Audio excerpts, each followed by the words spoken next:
can you keep an attitude of doing it all and doing it now? How can you make the choice of discipline over procrastination? How can you stay focused on your ambitions? How can you avoid conversations at the water cooler? You can keep your focus on your work. You can get it done today instead of tomorrow. You've got to really work on your consistent self-discipline on a daily basis, or you'll find yourself distracted. Distracted by negative thoughts, distracted by negative people, distracted by water cooler chatter, and pretty soon, depending on the type of people you've associated with, distracted by your doubts within yourself. Never underestimate the power of influence and associations. And never underestimate the power of your own consistent self-discipline. As you know my story, I met someone when I was 25 years old. His name was Earl Schoaf, who dropped into my life at an extraordinary time.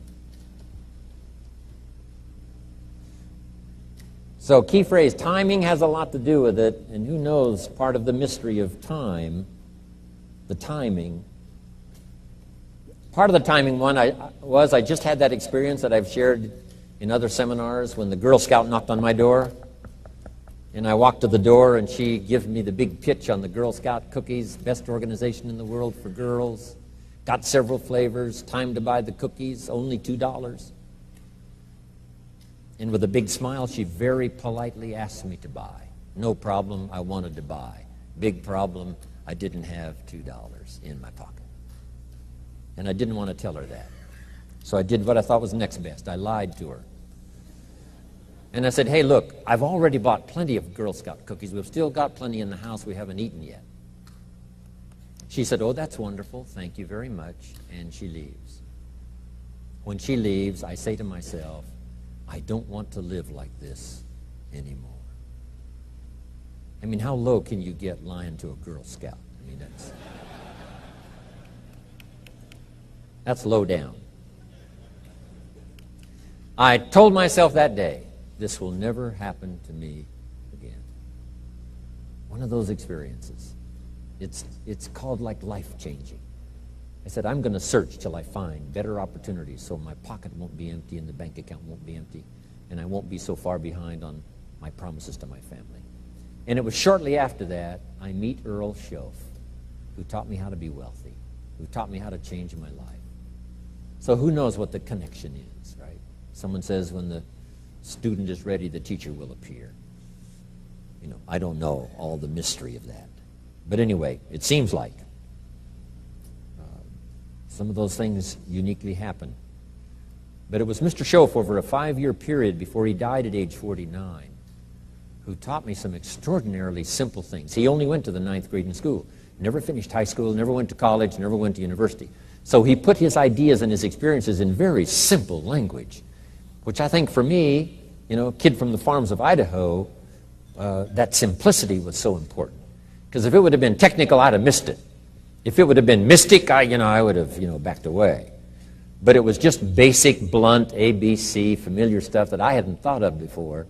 And he did start to remind me, and those ideas changed my life. Mr. Schoaf was the one when I said, this is all they pay. He said, you've been working 6 years, Mr. Rohn, how come you're not doing better? And I said, this is all the company pays. He says, well, that's not true. I said, no, this is my paycheck. This is all the company pays.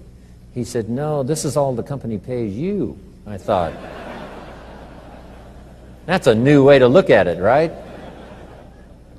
He said, doesn't the company pay 2, 3, 4, 5 times this amount to other people? I said, well, yes. He said, well, then this is not all the company pays. It's all they pay you. And if you qualified, wouldn't your income grow 2, 3, 4, 5 times? I said, I suppose. So he said, we don't have to work on the company. We have to work on you.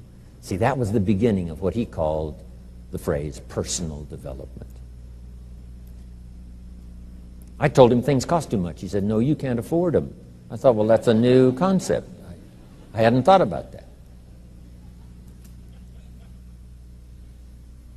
We put some of the valuable things on the high shelf, so you can't get to them until you qualify. If you want the things on the higher shelf, you've got to stand on the books you read. Every book you read, you get to stand a little higher so you can get the things on the higher shelf.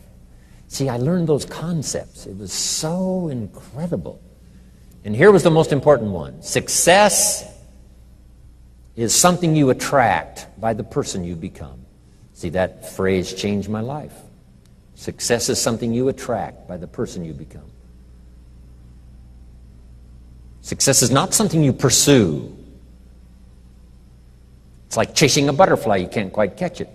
Success is something you attract by becoming an attractive person. See, those were new concepts to me. I'm just working hard trying to make a living.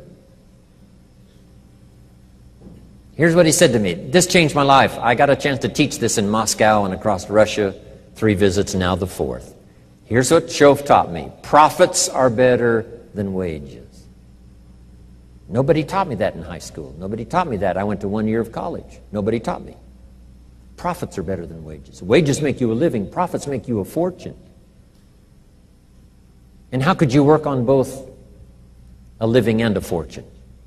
He said, well, you could start part-time working on your fortune while you're working full-time on your living. I thought, wow. Now he said it's fun to get up in the morning.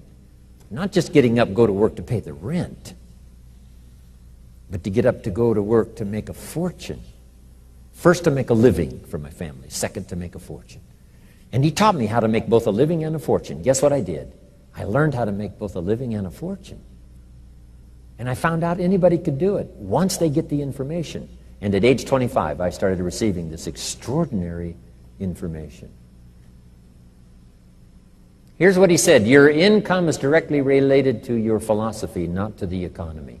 I thought, no one ever told me that. I kept hoping the economy would change. He said, no, your philosophy has to change. I assured him that I had my fingers crossed. He said, that won't help. Then what could I do to change my income and multiply it by 2, by 3, by 5, by 10, and then multiply it by 10 again? What could I do? And he started giving me the disciplines and the process of learning the skills to change my life. This was an extraordinary man. Those were extraordinary times for me. Life-changing in every manner that you can imagine. But very simple ABC concepts. Here's what I learned. Not to search for the exotic until you've discovered the basic. And those basic philosophies that he shared with me during that time were life-changing. And he called it personal development.